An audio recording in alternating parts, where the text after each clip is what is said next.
बिहार में पहले दौर का चुनाव प्रचार क्लाइमेक्स की ओर है, वहीं दूसरे दौर के चुनाव प्रचार की केमिस्ट्री भी दिलचस्प दिखाई दे रही है। जो नेता चुनाव प्रचार से पहले एक दूसरे की ही टांग खिंचाई में लगे थे, अब वो एक ही मंच पर पिता और बेटे का रोल प्ले कर रहे हैं। चिराग पासवान अपनी भाभी को जीतते हुए देखना चाहते हैं, तो जीतन राम मांझी बहू के लिए वोट मांग रहे हैं। चिराग और जीतन मांझी की केमिस्ट्री भी अब कमाल की हो गई है।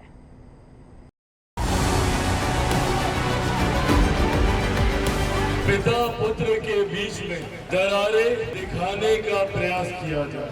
हमारे दोनों एक ही है। इनके नाम में मेरे पिता का नाम है। चिराग और संतोष कुमार दोनों भाई है। खनिए आगे बिहार के गद्दी पर बैठे थे।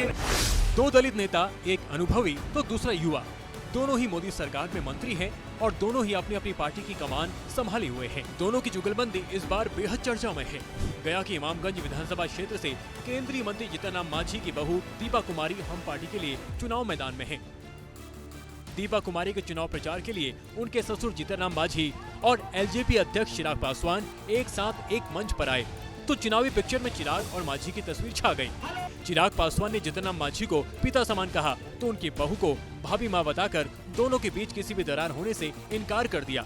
इनके और मेरे बीच में जो रिश्ता है उसे दुनिया की कोई ताकत उस रिश्ते से दूर नहीं कर सकती। चिराग पासवान ने आज के भाषण को राजनीतिक न बताते हुए इसे अपने परिवार के लिए चुनाव प्रचार बताया। ये मेरा परिवार है, ये मेरा अपना परिवार है, जिनके लिए आज मैं आपसे अपील करने आया हूँ। और अब आज का जनहित मंत्र। संसार में सुई बनकर रहिए, कैंची बनकर नहीं।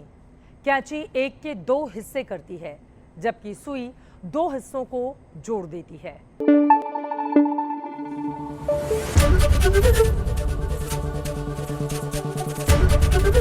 एबीपी न्यूज आपको रखे आगे।